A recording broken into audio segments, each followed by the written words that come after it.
함께 말씀 보도록 하시겠습니다. 갈라디아서 2장 16절에서 21절 말씀, 갈라디아서 2장 16절에서 21절 말씀을 함께 교독하시고 21절은 함께 읽겠습니다. 제가 먼저 읽겠습니다. 사람이 의롭게 되는 것은 율법의 행위로 말미암음이 아니요 오직 예수 그리스도를 믿음으로 말미암는 줄 알므로 우리도 그리스도 예수를 믿나니 이는 우리가 율법의 행위로서가 아니고 그리스도를 믿음으로써 의롭다함을 얻으려 함이라. 율법의 행위로서는 의롭다함을 얻을 육체가 없느니라.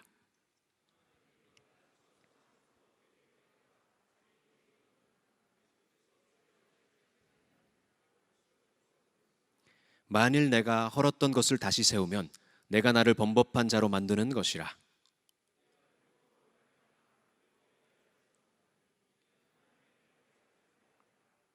내가 그리스도와 함께 십자가에 못 박혔나니 그런즉 이제는 내가 사는 것이 아니요 오직 내 안에 그리스도께서 사시는 것이라. 이제 내가 육체 가운데 사는 것은 나를 사랑하사 나를 위하여 자기 자신을 버리신 하나님의 아들을 믿는 믿음 안에서 사는 것이라. 함께 읽습니다.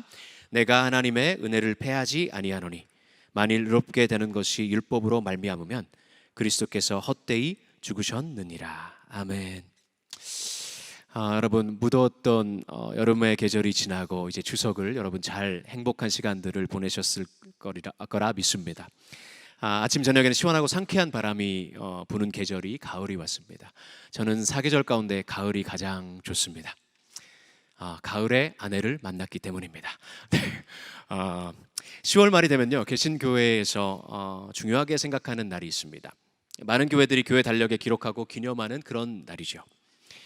종교개혁 주일입니다.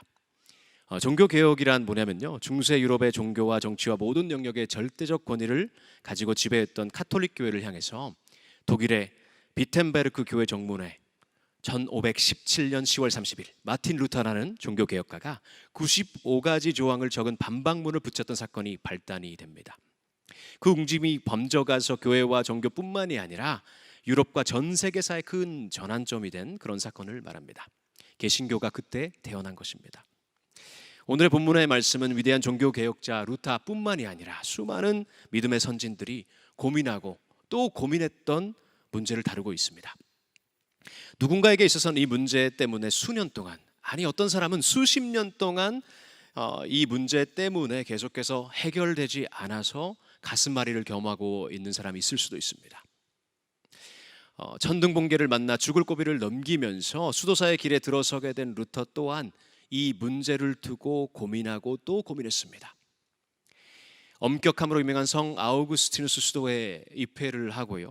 그는 말 그대로 수도의 길을 근면하게 성실하게 다하는 것만으로는 이 마음의 고뇌는 사라지지 않았더란 것입니다. 그 질문은 이렇습니다. 율법으로 아니면 믿음으로?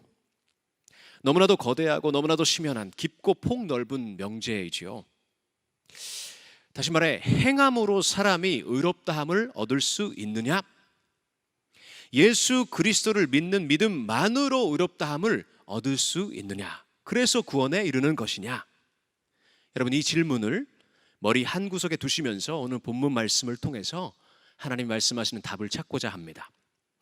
오늘 읽지 않았지만 오늘 갈라디아서 교재에서 다루고 있는 이 11절에서 14절까지의 내용을 보시면요 계속해서 율법이냐 아니면 믿음이냐 이 문제가 깔려있는 문제임을 알 수 있어요. 문제의 발단이 이렇습니다. 이방인 선교의 중심적 위치에 있었던 안디옥 교회, 이 교회에서 일어났어요. 게바, 사도 베드로의 이제 히브리 이름이 게바예요. 베드로 사도가 안디옥 교회에 왔습니다. 안디옥은 이방인과 유대인들이 함께 믿음 생활을 하는 그런 공존하는 교회였단 말이에요. 안디옥 교회는 이방인 선교의 중심 교회라고 할 수도 있었어요. 그래서 그들이 성도의 교제를 할 때에는 함께 이방인도 유대인도 너도 나도 함께 사역과 또 식사와 예배와 모든 것들을 함께 나누는 것들이 너무나도 자연스러운 장면이었던 것입니다. 그런데요, 그런데 베드로의 태도가요 어떤 사건을 통해서 점차 변해가요. 식사의 교제의 자리에 있었던 베드로가 그 자리를 피하기 시작한단 말이에요. 이유가 뭐였어요? 야고보로부터 온 사람들, 즉 예루살렘 교회에서 온 율법의 엄격한 유대인들, 그리스도인. 베드로는 그들의 눈치를 보게 됩니다.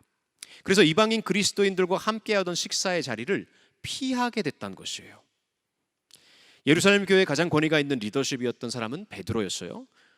그 사람이 그런 행동을 보이니까 바울을 예루살렘 교회에 소개하고 함께 이방인 선교의 길을 떠났던 이 중요한 역할을 했던 믿음의 동지, 선배 이 바나바까지도 그 분위기에 휘말려서 이방인 성도들과 함께하는 식사의 자리를 자연스럽게 피하게 됐다는 것입니다.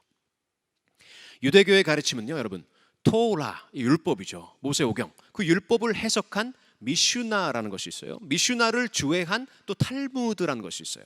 그래서 수많은 해석과 견해가 가미된 가르침들을 지켜야 정통적인 유대인이라 생각을 했어요. 모두가 정결한 음식을 먹어야 하고 모든 남자는 할례를 받아야 하며 모든 유대인들은 안식일과 절기를 철저하게 지켜야만 했다는 것입니다. 그런데 참 중요한 부분은요, 그런 율법의 한계를 뛰어넘는 사건을 경험을 베드로는 했다는 것입니다. 사도행전 10장에서 그 유명한 이탈리아 부대의 백부장이었던 고넬료라는 사람을 만나죠. 이 사람은 의로운 사람이었어요. 이스라엘 사람들을 돕는 사람이었어요. 그 구원의 장면에서 하나님께서 직접 환상을 통해서 베드로에게 나타나셔서 말씀하시죠. 유대인과 이방인과의 교제가 더 이상 위법이 아니라고, 속되고 더럽다고 하지 말라고 내가 거룩하다고 했는데 너 안 먹을 거냐? 하나님께서 명령하셔서, 그래서 그 환상을 보고 깨달아서 베드로는 고넬료의 집에 들어갑니다. 그곳에서 복음을 선포하고요, 그곳에서 성령이 부어지고요, 그곳에 있던 이방인들이 막 방언으로 말을 하기 시작합니다. 그래서 기도해 주면서 세례까지 베풀게 된 베드로였습니다. 그 후 예루살렘 교회에서 이 할례가 필요하다, 예수님 믿고 난 후에도 유대교의 많은 규례들을 지켜야 된다 하는 그런 유대인들의 공격에 맞서 싸우면서, 아닙니다, 하나님께서 나에게 이렇게 말씀하셨어요, 그러면서 그들의 비난과 맞서 싸우면서 이 이방인들을 옹호하고 그리고 구원의 길을 넓혀간 이 베드로였다는 것입니다. 그런 이 이방인의 열린 구원의 길을 누구보다 강력하게 변호했던 베드로가 예루살렘에서 온 사람들, 율법주의자들, 그들이 말했겠죠. 베드로, 유대인인데 당신 이방인과 식사하네? 막 하나하나 그 베드로의 마음을 찌르는 그것이 두려워서, 비난을 두려워해서 그 자리를 피해 갔다는 것입니다. 이러한 베드로의 모순적 그런 행동을 보고 바울의 격분한 마음, 거룩한 분노가 차오른 그 열기가 이 편지의 문장에 고스란히 느껴지지 않습니까? 게바가, 베드로가, 그러면 안 되는 사람이, 교회를 대표하는 수제자가 복음을 지키지 않고 이 자리를 떠났다, 피했다. 그 행위는 외식이라고. 그래서 바울은 공적인 자리에서 베드로에게 전한 내용을 아마도 구체적으로 그대로 이 편지에 남겼을 거예요. 당신은 유대인이면서 유대인답게 살지 않으면서, 당신 수백 개가 되는 그 하나하나 규례 안 지키는 것도 있잖아. 그러면서 어떻게 이방인에게 유대인과 똑같이 행하라고, 이 율법을 다시 지키라고, 할례를 받으라고 그것을 요구한단 말입니까? 당신은 위선을 행하고 있습니다. 위선이 뭡니까? 진실되지 않는 생각과 행동이 일치되지 않는 모순을 말하죠. 그래서 옳고 그름을 모르고 헷갈려서 베드로가 그런 행동을 취한 게 아니고, 알면서, 뭐가 옳은지 알면서, 주님이 뭘 기뻐하실지 알면서 넘어갔으니 이것은 위선입니다. 모순입니다.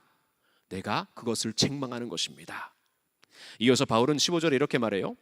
우리는 본래 유대인이고 이방 죄인이 아닙니다. 여러분, 본래 유대인이고 이방 죄인이 아닙니다. 참 이해하기 어렵고 거슬리는 부분이 아니겠습니까? 바울이 이방인을 죄인으로 규정하는 겁니까? 아니에요. 복음은 유대인이나 헬라인이나 여자나 남자나 자유인이나 차별이 없는 하나님의 능력이요, 하나님의 구원의 길이라고 바울은 굳건하게 믿고 있었고 그것을 선포한 사람이 바울이었잖아요. 그렇다면 여기서 말한 우리가 누구예요? 우리는 혈통적 유대인들, 그들을 향해 바울이 말해요. 유대인들이 죄인이라 여기면서 선민의식으로 도배된 잘못된 우월감에 빠져서 율법을 모르는 자들, 유태인으로 태어나지 않아 구약 성경도 모르고 율법도 지키지 않는 자들을 당신들은 죄인 취급하고 있는 그 사람들, 그렇게 여기고 있지 않습니까? 라고 말하는 거예요. 그래도 되는 것이에요? 그러면 아니 됩니다. 주님이 나에게 나타나 계시하시고 가르쳐 주신 복음과는 틀리다는 거예요. 잘못된 행동은 당신들이 하고 있잖아요 라는 아이러니, 비꼬는 표현으로 이 율법주의자들과 그것에 넘어간 베드로와 바나바, 그런 사람들을 향해서 날카롭게 바울이 공격을 가하고 있다는 거예요. 자, 여러분, 바울이 왜 이렇게까지 뚜렷하게 또 공식적으로 선배 베드로를 책망한 것입니까? 바울이 혈통이 좋고 태어난 가문이 좋아서 엘리트 출신이나 어부 출신인 베드로사를 우습게 본 겁니까? 위아래가 없습니까? 바울은? 아니에요. 바울은 참으로 겸손한 사람이었어요. 글을 쓸 땐 우리가 바울의 그 서신과 성경들을 보면 너무 용맹하지만 실제로 만난 바울은 겸손하고 조용한 사람이었다, 그렇게 많은 학자들이 축식을 하고 있어요. 바울은 결코 위아래 모르는 그런 인물이 아니고 무례하거나 야망 때문에 정치적으로 내가 위에 올라가겠다 그런 행동을 취사 선택한 사람이 아니고요. 빌립보서 3장 8절에서는 주 그리스도 예수를 아는 지식이 가장 고상하기 때문에 내가 그를 위하여 모든 것을 잃어버리고 무엇으로 여겼다? 배설물로까지 생각한다. 나의 학식, 나의 경험, 나의 명가에 태어난 이 입장, 이런 거 아무것도 아니다, 배설물이다, 이렇게 표현한 지독하게 참된 믿음을 고수한 사람이 바울이었잖아요. 바울이 베드로를 모두의 면전에서 책망한 이유, 그것을 서신에 일부러 남겨서 갈라디아의 온 유대인들과 이방인들을 포함한 모든 그리스도인들에게 보라, 이것을 보고 배워라, 이 복음을 알아야 된다라고 한 이유는요, 바로 오늘 우리가 읽은 본문 16절에 나옵니다. 여러분 16절 보십시오. 중요한 여절이라서 다시 한번 목소리 내어 읽겠습니다. 16절 시작. 사람이 율법의 행위로 말미암음이 아니요 오직 예수 그리스도를 믿음으로 말미암는 줄 알므로 우리도 그리스도 예수를 믿나니 이는 우리가 율법의 행위로서가 아니고 그리스도를 믿음으로써 의롭다함을 얻으려 함이라. 율법의 행위로서는 의롭다함을 얻을 육체가 없느니라. 아멘. 율법이냐 예수가 그리스도이심을 믿는 오직 믿음이냐. 이 명제를 지금 테이블 위에 다시 올린 바울이에요. 이것을 변호하기 위해서, 이 사실을 수호하기 위해서, 이 진리를 가르치기 위해서 바울은 그 행동을 취했다는 것이에요. 여러분, 이 16절엔요 갈라디아서에서 처음으로 등장하는 이 의롭게 된다라는 표현, 의롭게 함을 얻는다라는 그 표현이 나와요. 원어 헬라어에서 디카이오우라는 표현인데요, 너무나도 중요한 단어이고 개념입니다. 이 16절에서만 3번 나와요.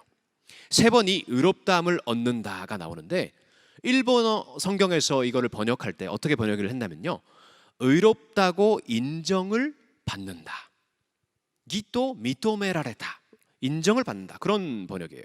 영어로는 be justified, passive voice죠, 수동태로 번역되어 있어요.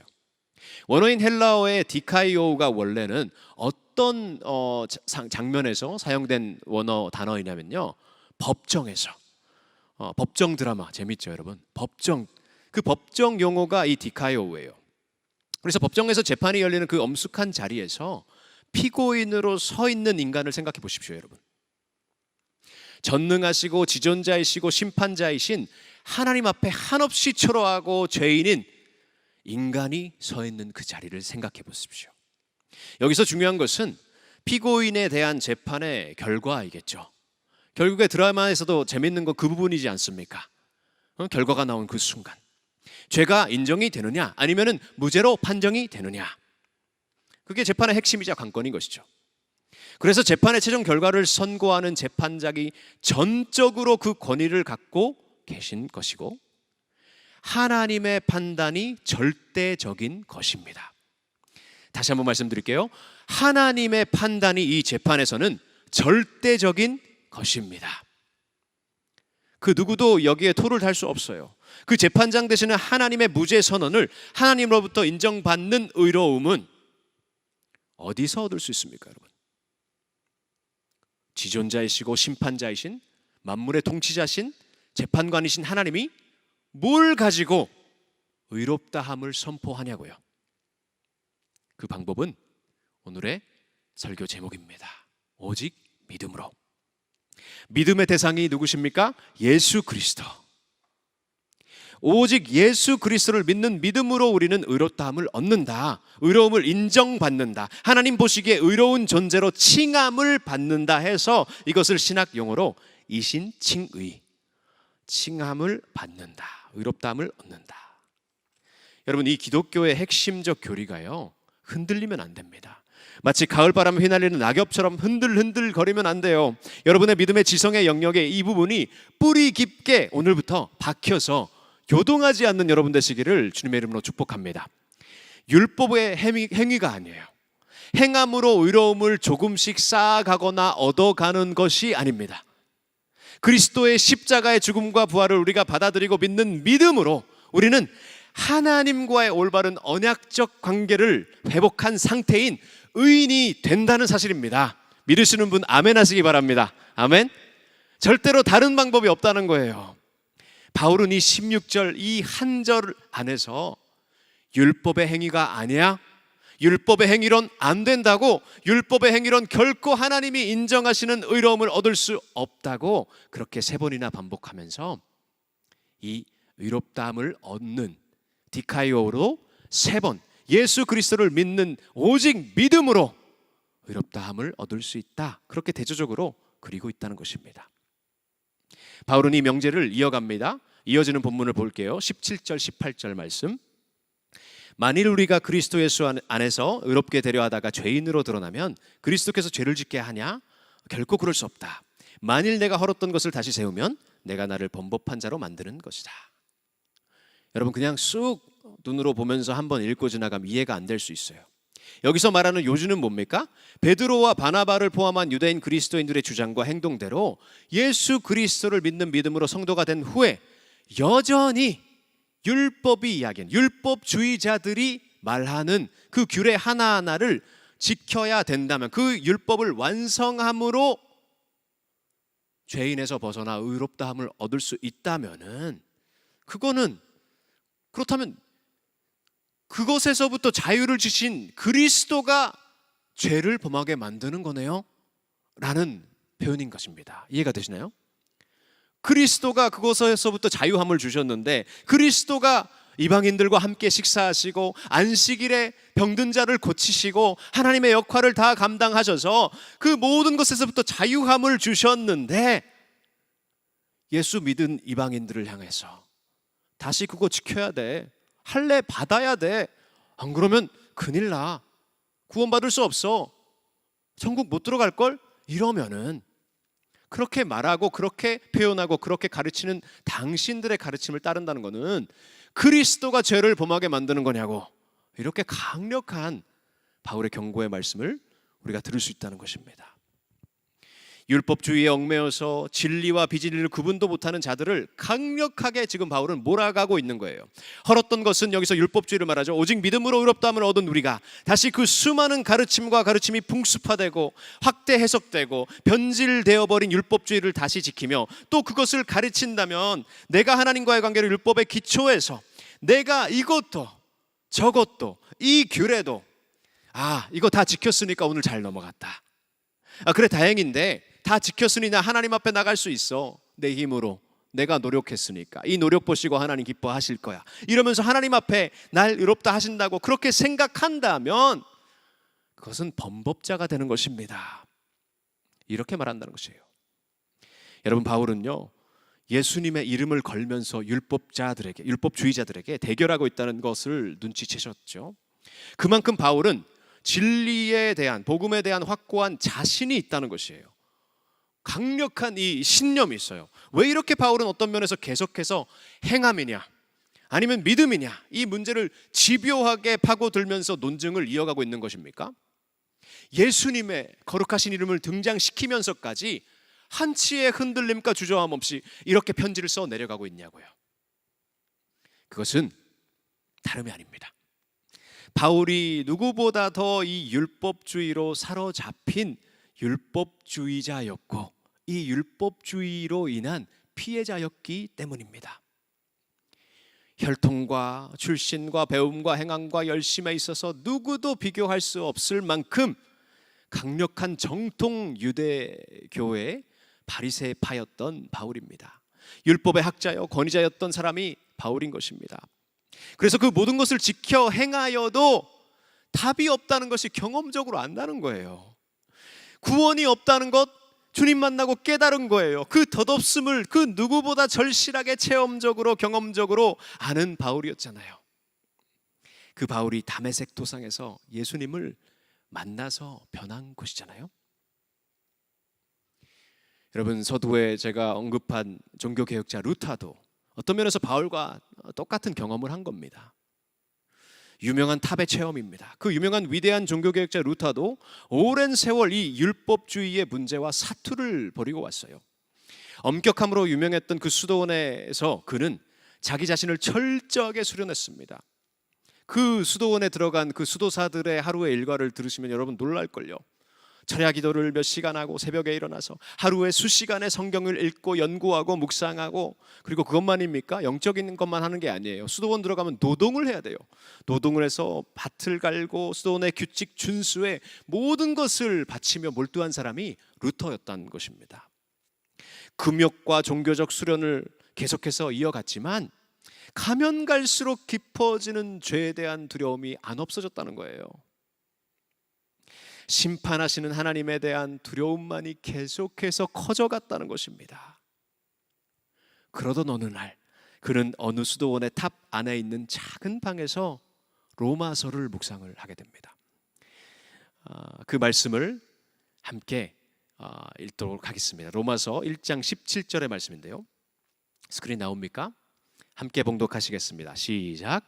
복음에는 하나님의 의가 나타나서 믿음으로 믿음에 이르게 하나니 기록된 바 오직 의는 믿음으로 말미암아 살리라 함과 같으니라. 아멘. 이 작은 탑 안의 방에서 루터는 이 말씀이 살아 움직이는 것을 경험한 것입니다. 이 말씀을 통해서 그는 진정한 변화를 체험하게 되고요. 아무리 수련을 지속해도 온갖 노력을 다해봐도 이제 나만큼 했으면 됐다고, 내가 하나님의 의에 이르렀다고, 이제 괜찮아, 하나님의 법정에서 나는 심판을 안 받는 자신이 있어, 그런 도달은 없었다는 것입니다. 나의 노력, 나의 고행, 나의 어떠함으로는 결코 하나님의 의까지는 도달할 수 없다, 그것을 깨달은 것입니다. 행함이 아닌 것이죠. 믿음이었구나, 이것을 알게 된 것입니다. 나의 상황, 나의 상태, 나의 행동, 나의 어떠함, 내가 주어가 된 구원론에서 하나님이 정하신 방법, 하나님이 우리에게 계시하시고 언약하시고 실행하신 그 일을 믿는 믿음으로 되는 거였구나. 구약의 하박국 선지자의 예언은 장차 오실 메시아에 대해서였고, 로마서를 기록한 바울은 오신 메시아 예수 그리스도에 대한 믿음을 여기서 말하는 것이구나. 이 믿음을 말하는 것이라는 사실을 깨닫는 순간 루터는 거듭났습니다. 환희의 순간, 수십 년간 가지고 왔던, 골마 있었던 그 문제가 해결된 것입니다. 암울하고 눌림과 억압의 이유였던 율법주의로부터의 해방입니다. 참된 복음의 빛을 경험한 그는 타락하고 부패한 가톨릭 교회를 향해서 개혁의 도화선에 불씨를 붙인 것입니다. 여러분, 행여나 아직도 이 율법주의의 늪에서 헤어려 나오지 못하는 그런 분들이 계십니까? 믿음 생활이 생기가 없는 분들 계십니까? 내가 이렇게 했다, 내가 이렇게 느끼는데, 계속해서 내가 주어인 것이죠. 내가 주어가 돼서 믿음 생활에 과연 참된 평안과 자유함이 있을까요?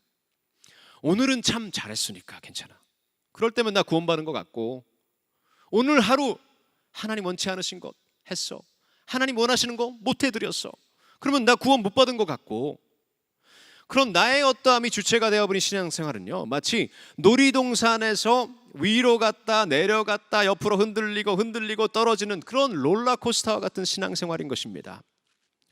우리의 구원의 주체는 내가 아니에요, 하나님이십니다. 여러분, 잘못 생각하는 거예요. 교만하지 마세요. 구원은 나의 어떠함이 아니라 나의 어쩔 수 없는 연약함을 발견하게 될 때에, 내가 죄인됨을 발견하게 될 때에 내가 주 안에서 죽는 체험을 하는 것입니다. 그래서 19절을 보십시오. 함께 읽을까요? 내가 율법으로 말미암아 율법에 대하여 죽었나니 이는 하나님에 대하여 살려 함이라. 아멘. 바울은 율법에 대하여 죽었다란 표현을 합니다. 율법의 가르침은 뭐예요, 여러분? 율법의 1.1획을 놓치지 않고 다 지키는 것이 가능한 것입니까? 불가능합니다. 그런데 하나라도 위반하면은, 그 몇백 개 있는 것 중에 하나라도 위반하면 죄의 대가를 받아 사형이 되는 것이 모세의 율법의 규칙이었죠. 그 누구도 율법을 완벽하게 지킬 수 없고, 그 누구도 완전하신 공의의 심판자 하나님의 심판을 피할 수 없는 것입니다. 그래서 바울이 율법에 대해서는 이제 나는 죽은 사람이 된 것인데, 이 죽음의 놀라움은요, 여러분, 이 죽음은요, 주님의 십자가의 죽음에 동참하는 죽음이라는 것입니다. 나만의 죽음이 아니에요. 예수님의 죽음을 나도 함께 경험하는 죽음, 이것을 뜻한다는 거예요. 놀랍지 않습니까? 그래서 그 증거로 이어지는 20절에 이렇게 나와요. 부활이 나와요, 여러분. 함께 읽습니다. 20절 시작. 내가 그리스도와 함께 십자가에 못 박혔나니 그런즉 이제는 내가 사는 것이 아니요 오직 내 안에 그리스도께서 사시는 것이라. 이제 내가 육체 가운데 사는 것은 나를 사랑하사 나를 위하여 자기 자신을 버리신 하나님의 아들을 믿는 믿음 안에서 사는 것이라. 아멘. 여러분, 너무나도 주옥 같은 아름다운 믿음의 고백이 아닙니까? 십자가의 죽음은요, 그 죽음으로 끝난 것이 아니라 영광의 부활이 세트로 함께 온다는 것입니다. 이전에 제가 미국에 갔을 때요, 갔던 교회에서 예배가 끝나고 캘리포니아에 있는 교회였어요. 메가처치 중 하나인데 참 따뜻하고 성도들의 열기가 막, 전도의 열기가 불타오르는 그런 교회였어요. 성도들이 예배 끝나고 예배당 바깥으로 막 쭉 나오는데요, 저도 이렇게 뒤를 따라 나오면서 와 이런 소리가 들려요. 와 박수 소리가 들려요. 그래서 뭐지 하고 그 소리 울려 퍼지는 쪽으로 가보니까요, 그 교회는 세례를 베풀 수 있는 세례탕이 바깥에 있는 거예요.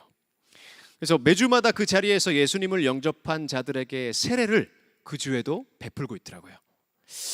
여러분 상상해 보십시오. 남가주, 이 미국 캘리포니아의 발음 맞습니까?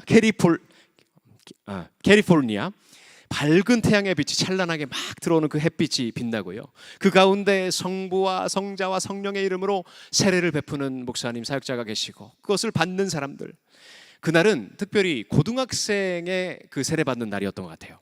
그 고등학생들의 정말 환한 미소와 감격의 눈물이 막 흐르고요, 그래서 그들의 이제 구원을 위해, 세례를 위해 계속해서 기도해온 교사들이 있겠죠. 부모님들이 계시겠죠. 그들이 막 둘러싸여서 사진 찍고 축하해주고 함께 기도하고, 그런 너무나도 아름다운 그림과 같은 장면이 여러분 이 19절 20절을 제가 묵상하는 가운데에 제 머릿속에 스쳐 지나가더라고요. 바울의 고백, 십자가의 죽음과 부활이 물속에 풍덩 들어가면서 나의 모든 죄를 물속에서 다 씻음을 받는다는 뜻을 의미하고요, 그 속에서 예수님을 몰랐던 나의 삶이 말 그대로 죽었던 것입니다. 내가 물속에서 죽고 물 위로 다시 나오는 그 박동감이 넘치는 그 순간은요, 부활하신 능력의 예수 그리스도의 부활과 연합되어서 나는 새로운 사람으로 다시 태어남을 뜻한다는 것입니다. 여러분, 바울이 자신의 직접적인 경험으로 선포하듯이요, 예수님의 십자가의 죽음과 부활을 우리는 물리적으로가 아니라 지식으로서, 인지 정도가 아니라 그 복음을 받았을 때 성령의 도우심으로 오직 믿음으로 우리도 받아들이고 경험하게 된 것입니다. 또 우리 안에 내주하시는 성령께서 우리를 떠나지 않으시고, 성령을 그리스도의 영이기 때문에요, 예수님이 우리 안에 거하셔서 더 이상 율법에 얽매여 사는 것이 아니고, 율법의 속박 속에서 부자유하고 불완전한 삶을 살아가는 것이 아니라, 우리를 사랑하시기 때문에 우리에게 모든 것을 내어주신 예수님을 믿는 믿음으로, 오직 믿음으로 산다고 고백하고 있는 바울입니다. 우리와 같은 죽어마땅한 죄인이 십자가의 죽음과 부활을 오직 믿음으로 받아들일 때에 이것이 나의 죽음이요, 이것이 나의 부활이 되어서 하나님의 자녀가 되고 성령이 내 안에 영원히 함께 하시는 이 놀라운 일을 바울은 21절에서 뭐라고 표현합니까? 이것이 하나님의 은혜다라고 표현한 것입니다. 이 은혜를 절대로 나는 패하지 않겠습니다. 놓치지 않겠습니다. 이 은혜만을 붙잡고 믿음으로 걸어가겠다는 바울의 고백이요 선포인 것입니다. 말씀을 맺겠습니다. 사랑하는 사랑의 청년부 여러분, 여러분은 여러분의 삶 속에서 지금 무엇을 필요로 하시나요? 무엇에 가슴이 움직이시나요? 때로는 격분하고 무엇을 위해 온갖 열심으로 지키려고 몸부림을 치시나요? 오늘의 바울의 편지를 보시면서 여러분 곰곰이 생각을 해보시기 바랍니다. 여러분, 때로는요, 사회의 정의를 위해서 우리가 가슴 아파하고 뉴스에 일어나는 것들을 통해서 막 때로는 그 유명인들, 연예인들, 가십에 막 격분을 하죠. 제가 그랬대, 저 사람 저랬대, 정치가가 저랬대. 근데 여러분, 그런 것에는 마음이 격분하고 하면서 복음에 관해서는 너무나도 관대한 마음으로 사는 사람이 많지 않습니까? 복음에 관해서 복음 안에 스며드는 율법주의를 새로운 관점이다 하면서 오직 그리스도를 믿는 믿음으로 의롭다함을 얻지만 플러스 알파가 필요해요. 그리스도 플러스 알파. 때와 상황과 인종에 따라서 이것은 다르게 해석을 해야 된 부분이에요.